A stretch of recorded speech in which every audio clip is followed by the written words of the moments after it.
Alright, so this is part 2 of a training video for electronic ignition, one of several within the library. I want to look back and see those. We were talking about the use of a mirror and how I went and shut off the gas to the machine. We're just going to turn the machine on and position the mirror down there so we can see the spark.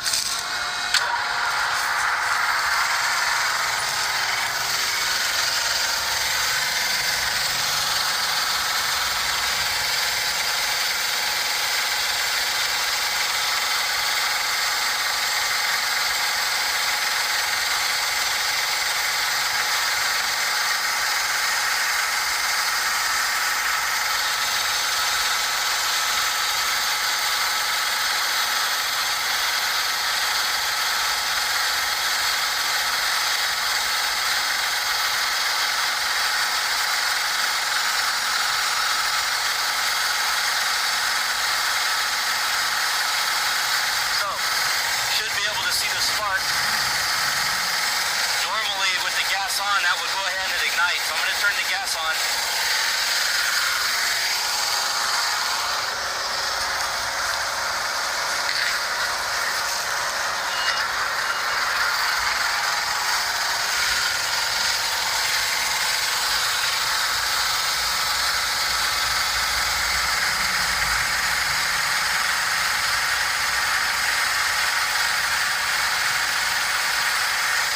See the flame. That way you can stay outside of the machine and just the mirror goes up inside.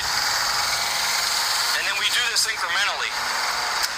By incrementally, I mean that you should, with the gas off, we check for spark.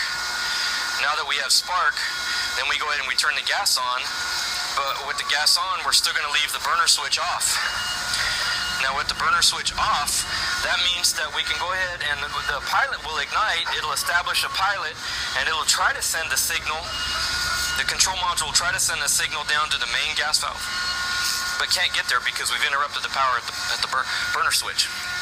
Okay, so we can also check for voltage as well to kind of see what kind of voltage the gas valve is getting, and you can see the gas valve is marked PV, and that's short for pilot valve. And then the next two are together, PV and MV, that's the common line for pilot valve and main valve. And then the very bottom one is MV for main valve. So, let's see, you can see that maybe a little bit better. I know the focus isn't that great.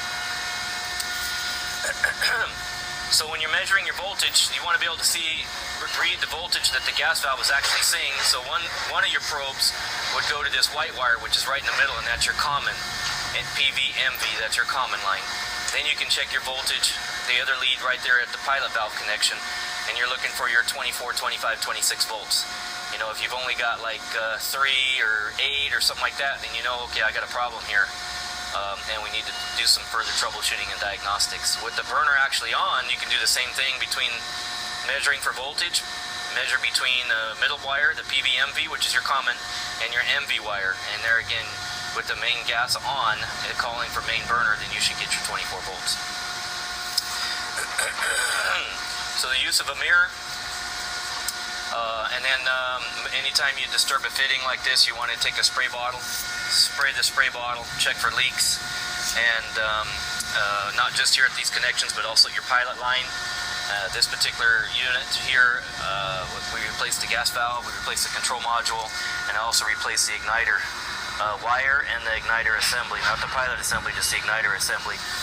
And then we also talked in another video about cleaning the burner ring and the burner orifices. And now is also a good time to check for gas pressure. Gas pressure can be checked at the gas pressure port right here. There's a little plug that comes out. Take an Allen wrench and pull that out, and then you take your gas meter, plug in your hose barb right there, and run your hose to your gas, and you can check your gas pressure. You should, on a propane system like this, we should be 11. I checked this earlier, it was at 12, so we're good. And a natural gas line should be 3 to 5, 7 maximum. And then in the propane, we're looking for something 9 to 11. 12 and 13 would be your maximum, so we're in good shape there on all of our pressures. So this system right here is working a lot better. No smoking, it ignites nice, it gets good and hot. We also replaced the pressure switch on this because it was leaking right here, and it actually leaked long enough. that the inside of the cavity was wet as well, and then we replaced the unloader valve because it was leaking pretty bad right back here at this back plunger. This particular unit also is pretty low on oil. We had notified the customer about that. He's aware of that.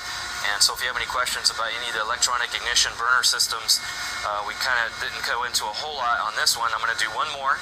It'll be part 3, and we're going to talk about troubleshooting diagnostic on the control module.